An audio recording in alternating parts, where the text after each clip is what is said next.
시간이 되었습니다. 다 같이 사도신경으로 신앙 고백하겠습니다. 전능하사 천지를 만드신 하나님 아버지를 내가 믿사오며 그 외아들 우리 주 예수 그리스도를 믿사오니 이는 성령으로 잉태하사 동정녀 마리아에게 나시고 본디오 빌라도에게 고난을 받으사 십자가에 못 박혀 죽으시고 장사한 지 사흘 만에 죽은 자 가운데서 다시 살아나시며 하늘에 오르사 전능하신 하나님 우편에 앉아 계시다가 저리로서 산 자와 죽은 자를 심판하러 오시리라. 성령을 믿사오며 거룩한 공예와 성도가 서로 교통하는 것과 죄를 사하여 주시는 것과 몸이 다시 사는 것과 영원히 사는 것을 믿사옵나이다. 아멘. 찬송가 442장 찬양드립니다.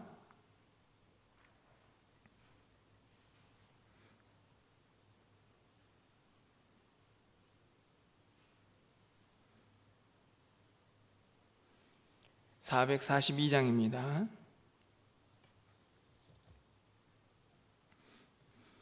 저 장미꽃 위에 있을 아직 맺혀 있는 그때에 귀에는 이 소리 들리니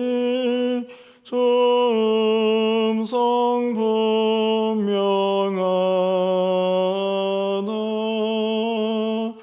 주님 나와 동행하면서 나를 친구 삼으셨네.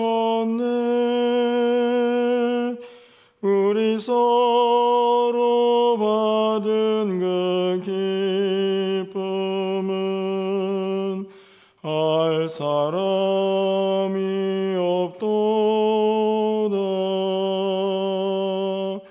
그 정한 주의 음성 오는 새도 잠잠케 한다. 내게 들리던 주의 음성이 늘 귀에 쟁쟁하다.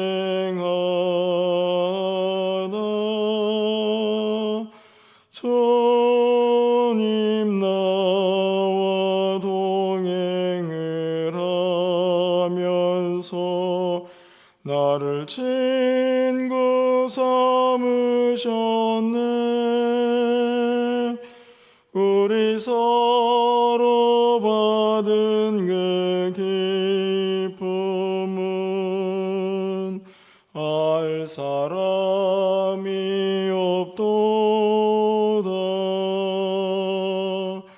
밤 깊도록 동산 안에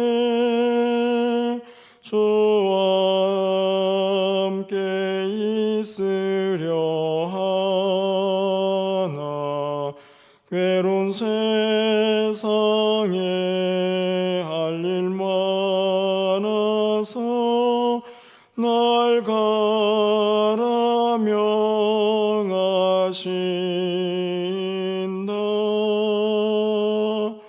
주님 나와 동행을 하면서 나를 친구 삼으셨네. 우리 서로 받은 그 기쁨은 알 사람이 없도다. 아멘. 오늘 하나님 말씀은 누가복음 9장 37절에서 43절까지의 말씀을 제가 읽어드리겠습니다.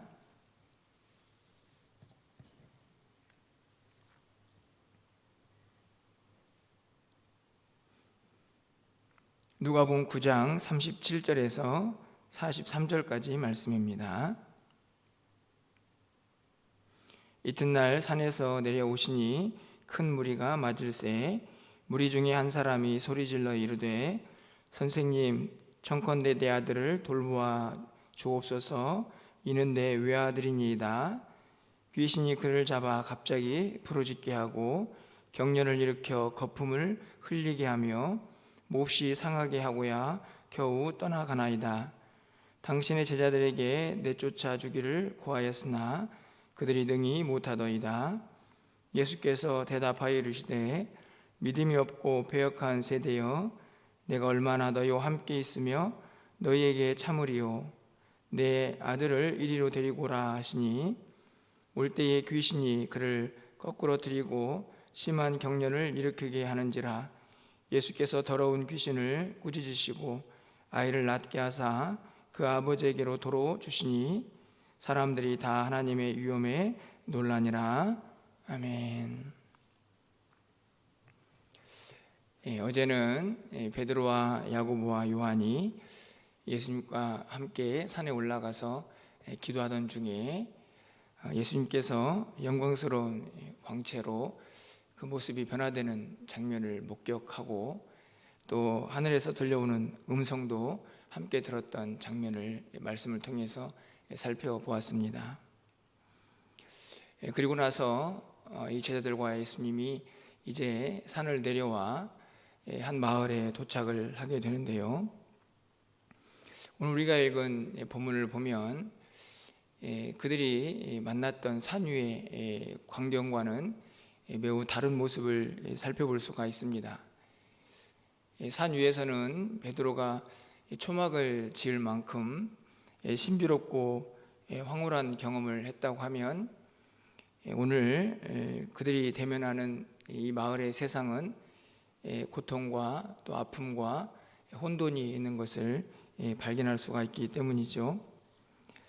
가장 먼저 귀신 들린 아들을 고통스럽게 살펴보고 있어야 하는 아버지의 아픔이 기록이 되어 있습니다. 38절부터 39절까지 말씀인데요. 무리 중에 한 사람이 소리질러 이르되 선생님 청컨대 내 아들을 돌보아 주옵소서. 이는 내 외아들이니이다. 아버지의 간절한 외침이죠. 외아들이 아파서 좀 고쳐달라 하는 아버지의 마음을 읽을 수 있는 38절입니다. 바로 이어지는 39절을 보면 이 아들이 어떤 상태에 놓여져 있는가 하는 것을 우리가 살펴볼 수가 있습니다. 귀신이 그를 잡아 갑자기 부르짖게 하고 경련을 일으켜 거품을 흘리게 하며 몹시 상하게 하고야 겨우 떠나가나이다. 귀신이 그를 붙잡고 있습니다. 가끔 한 번씩 경련을 일으키게 하고 거품을 흘리게 하고 몹시 상하게 한 다음에 그때서야 겨우 떠난다, 이렇게 아들의 증상을 이야기하고 있습니다. 이 증상이 얼마나 심각했는가 하는 것은 오늘 본문의 이 짧은 내용 속에서도 드러나는데요. 그 사실을 한 번 더 42절에서 기록을 하고 있기 때문입니다. 올 때에 귀신이 그를 거꾸로 들이고,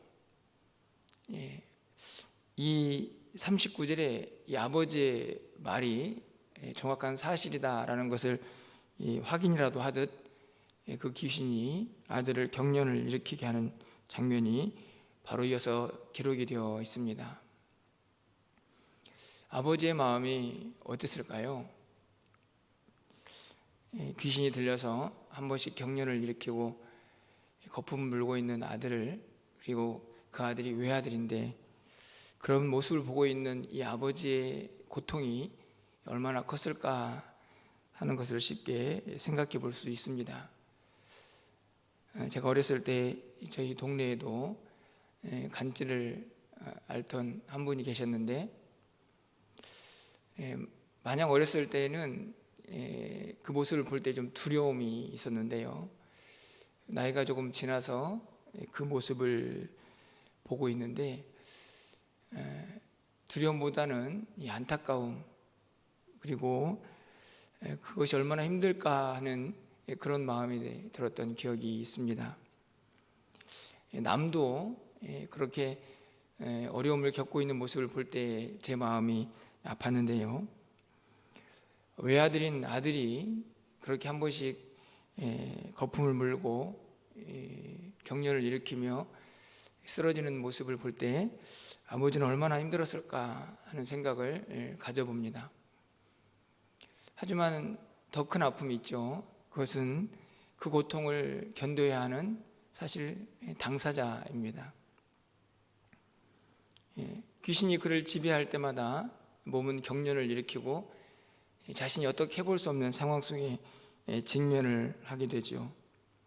간헐적으로 그런 일이 한 번씩 일어날 때마다 아마 육체도 정신도 점점 피폐해져 갔을 것입니다. 그것을 보고 있던 아버지도, 그것을 견뎌내야 했던 당사자인 아들도 몹시 힘들고 어려운 시간들을 보내고 있었을 것입니다. 제자들이 산에서 내려와서 직면한 세상, 바로 그 세상이 오늘 우리가 살고 있는 세상은 아닌가 돌아보게 됩니다. 이 미친 아들처럼 귀신에게 붙잡혀서 어디로 가야 할지 방향을 잃고 상식도 이성도 종종 통하지 않을 때 우리는 매우 답답해하기도 하죠. 정말 방향을 잃어버려서 진리가 무엇인지도 모르고 어디로 튈지 모르는 그런 세상이 요즘 우리가 살고 있는 세상은 아닌가 돌아보게 됩니다. 또한 이 세상에는 고통과 아픔이 있죠. 그냥 개인적인 고통뿐만 아니라 그 고통이 때로는 가정으로, 때로는 사회로 그렇게 확장되어 가는 것을 보게 됩니다. 가정에서 누군가 한 명이 아프면 그 아픈 당사자로만 끝나는 것이 아니고 온 가족 식구들이 힘들어하고 또 가정을 넘어서 사회까지 그 아픔과 고통이 전달되는 것이 이 시대의 모습이 아닌가 생각합니다. 고통이 개인을 넘어서 가정과 사회로 확장되어 가는 것이죠. 우리가 살고 있는 이 세상의 모습이 오늘 귀신 들린 외아들을 고쳐달라고 예수님께 나왔던 이 장면과 너무 닮아있다라고 저는 늘 생각을 하게 됩니다. 그 가운데에서 지금 제자들은 어떤 모습을 보여주고 있습니까? 또 예수님은 그 제자들에게 무엇을 원하고 계셨을까요? 오늘 본문이 그것을 잘 드러내고 있는데요. 40절 말씀을 가서 보겠습니다. 제가 읽어드립니다. 당신의 제자들에게 내쫓아 주기를 구하였으나 그들이 능히 못하더이다. 귀신 들린 외아들을 데리고 와서 제자들에게 이 아버지가 먼저 요청을 했던 것 같습니다. 좀 고쳐주세요. 이 모습을 보면 이 아버지는 이미 예수님에 대한 소문을 들었던 것 같습니다. 그리고 그를 따라다녔던 제자들도 아마 예수님께서 병을 고치는 능력이 있었기 때문에 이들도 혹시 자신의 아들을 고칠 수 있지는 않을까 하는 기대가 있었던 것 같습니다.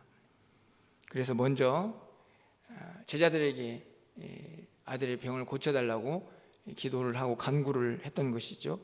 그런데 능히 그들이 그것을 못했다라고 예수님께 지금 고백을 하고 있는 것입니다. 이 사실을 예수님께서 얼마나 안타까워하셨는지 41절 말씀의 상반절에 기록이 되어 있는데요. 예수께서 대답하여 이르시되 믿음이 없고 패역한 세대여 내가 얼마나 너희와 함께 있으며 너희에게 참으리요. 믿음이 없고 패역한 세대여. 예수님께서 이 말씀을 하시는 것은 아마도 예수님이 지금 대면하고 있는 세상에 대한 평가일 뿐만 아니라 제자들에 대한 평가도 포함되어 있다고 생각이 듭니다. 믿음이 없다. 이 세상의 모습이기도 하지만 제자들의 모습이기도 하죠. 패역한 세대, 삐뚤어지고 뭐가 순리대로 돌아가고 있는지 알 수 없는 그런 세상입니다. 그런데 예수님께서 바로 이어서 뭐라고 말씀하십니까? 내가 얼마나 너희와 함께 있으며. 예수님께서는 이제 곧 이어서 십자가를 지시고 또 백성들을 또 하나님의 택한 자들을 구원하기 위해서 해야 할 일이 있음을 분명히 말씀을 합니다. 내가 얼마나 너희와 함께 있겠느냐. 다시 말하면 예수님께서 떠난 그 이후에는 그 일을 제자들이 감당을 해야 한다는 사실을 이 구절에서 내포하고 있습니다. 주님께서 제자들에게 그들이 가지고 있는 사명을 제대로 좀 감당해 주기를 기대하고 있는 것이죠. 저희가 오병이어 사건을 말씀을 통해서 보면서 예수님께서 제자들에게 뭐라고 말씀하셨습니까? 너희가 먹을 것을 주라, 이렇게 말씀했던 장면이 기억이 납니다. 예수님께서 내가 너희와 얼마나 더 함께 있겠느냐라는 말씀은 예수님께서 떠난 다음에 예수님께서 하셨던 복음을 전하고 하나님 나라를 전파하면서 치유와 회복의 역사를 이루었던 그 일들을 제자들이 감당해야 했다는 말씀입니다. 예수님께서 그것을 기대하고 계시는 것이죠. 하지만 안타깝게도 제자들은 그 능력을 행하지 못하고 있습니다. 믿음이 없고 배역한 세대여라는 안타까움을 예수님께서 말씀하시는 이유입니다. 여러분, 우리는 어떻습니까? 예수님께서 말씀하시는 이 세대와 제자들의 모습, 그리고 제자들이 이 외아들을 고쳐달라고 예원하고 간구하는 이 아버지 앞에서 무능력하게 서 있는 그 제자들의 모습이 혹시 이 시대를 살고 있는 우리들의 모습은 아닌가 하는 생각을 해보게 됩니다.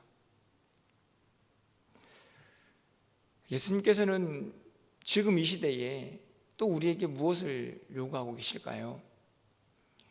이 시대는 믿는 우리에게 무엇을 요구하고 있겠습니까? 여전히 세상은 고통과 아픔이 가득하고 어디로 가야 할지 모르는 혼돈이 있는 것을 보게 됩니다. 예수님께서 믿음이 없고 패역한 세대여라고 안타까워하셨던 그 시대보다 지금은 훨씬 더 믿음이 없고 패역한 세대가 아닐까 생각합니다.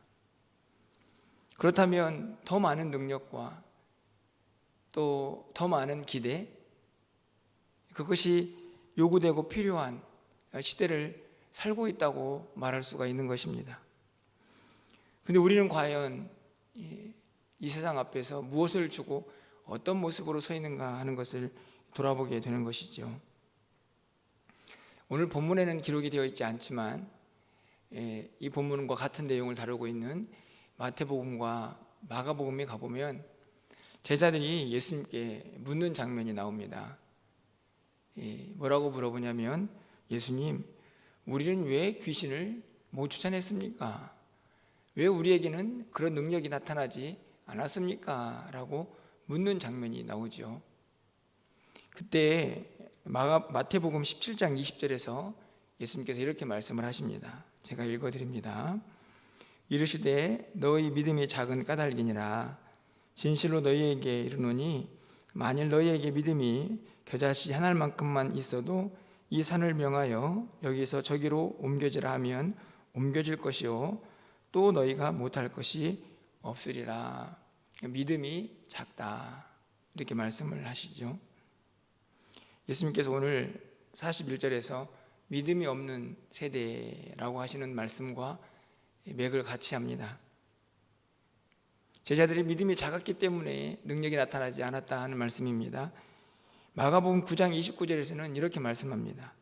이르시되 기도 외에는 다른 것으로 이런 종료가 나갈 수 없느니라 하시니라. 마가복음에서는 기도에 대한 언급을 하고 있는 것을 볼 수 있습니다. 마태복음과 마가복음이 다른 내용을 전하고 있다고 생각하지는 않습니다. 기도를 통해서 우리는 성령의 능력을 덧입고 또 주님의 뜻을 알아갈 수가 있기 때문이죠. 그러면서 당연히 우리의 믿음도 더 굳건해지고 그 믿음이 커갈 수 있다는 사실을 우리는 잘 알고 있기 때문입니다. 이 말씀들을 종합해 보면 이렇게 정리를 할 수 있습니다.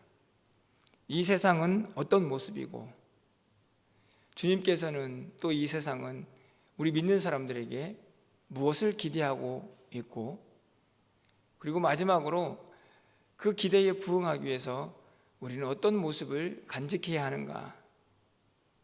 사실 모든 해답도, 모든 상황도 다 나와 있다고 말씀드릴 수 있습니다. 믿음이 적은 까닭이다, 기도가 부족하다, 기도 외에는 다른 곳으로 이런 능력이 나타나지 않는다라는 말씀들이 종합적으로 지금 선포되고 있기 때문입니다. 결국 이 말씀을 통해서 우리가 이 땅을 어떻게 살아야 할지를 너무나 잘 알게 됩니다. 세상은 여전히 믿음이 없고 패역해지고 있습니다. 더 그것이 강해지고 더 많은 사람들이 혼란에 빠져가는 세상, 더 많은 사람들이 고통을 받고 있는 세상이죠. 그렇기 때문에 세상은 동일하게 이 외아들을 고쳐달라고 외치는 이 아버지처럼 누군가에게 우리의 고통을 좀 해결해달라고 외치고 있습니다. 그것을 바라보면서 예수님도 동일한 마음을 갖고 있죠. 누가 저들을 고쳐줄 것인가? 누가 저들에게 하나님 나라를 참된 치유와 회복의 역사를 보여줄 것인가? 라고 동일하게 기대를 갖고 계십니다. 그 일을 누가 할 수 있을까요? 세상이 그 일을 할 수 있을까요? 이미 패역하고 믿음이 없는 그들이 말입니다. 결국 그 일은 믿는 우리가 감당해야 할 일이죠. 안타깝지만 지금 우리의 모습을 보면 과연 주님의 기대에, 또 세상의 기대에 우리가 얼마나 부응하고 있나 하는 생각을 가져보게 됩니다. 다시 돌아가 보면 그 이유는 간단하죠. 왜 제자들에게 그 능력이 나타나지 않았는가? 예수님께서 말씀하셨던 것처럼 오늘 우리에게도 동일한 약점이 있는 것입니다. 믿음이 적습니다. 그리고 기도하지 않습니다. 그러니 주님의 능력을 경험할 수가 없는 것이죠. 이 땅에서 우리가 가는 곳곳마다 하나님 나라가 확장되어 가고 고통당하는 자들이 치유와 회복의 역사를 경험하는 그 일들을 우리가 함께 누리지 못하고 있는 것입니다. 이유는 복음에 있는 것도 아니고 예수님에게 있는 것도 아니고 바로 우리에게 있습니다. 안타깝지만 세상에 있지도 않습니다. 세상은 원래 그런 것이고 세상은 더 믿음이 없고 패역해져 갈 것이기 때문이죠. 오늘 이 새벽에 함께 기도하는 사랑하는 우리 성도님들, 저는 반드시 우리 모두에게 이 능력이 회복되어야 한다고 믿습니다. 여러분, 예수님 당시나 지금이나 복음의 능력이, 그리고 하나님의 능력이 약해진 것이 아니기 때문입니다. 우리가 믿음을 더 간직해야 하고 더 확실히 주님을 의지해야 합니다. 그리고 더 기도하며 성령의 능력을 덧입고 그 능력을 세상 속에서 바라며 살아가야 한다는 말씀이죠. 그래야만 이 미쳐가는 세상 속에서, 이 고통과 아픔이 가득한 세상 속에서 소망이 생겨나기 때문입니다. 우리 모두가 세상의 소망입니다. 우리 모두가 그래서 세상의 빛과 소금이라고 주님께서 말씀하고 선포하고 계시는 것입니다. 우리의 귀한 사명을 결코 잊지 말기를 소망합니다. 우리가 각자가 살고 있는 세상 속에서 믿음 가지고 기도하면서 주님이 원하시는 귀한 사명자의 길을 한 걸음 한 걸음 힘차게 걸어갈 수 있는 저와 여러분 되시기를 주님의 이름으로 간절히 축원합니다. 기도하겠습니다.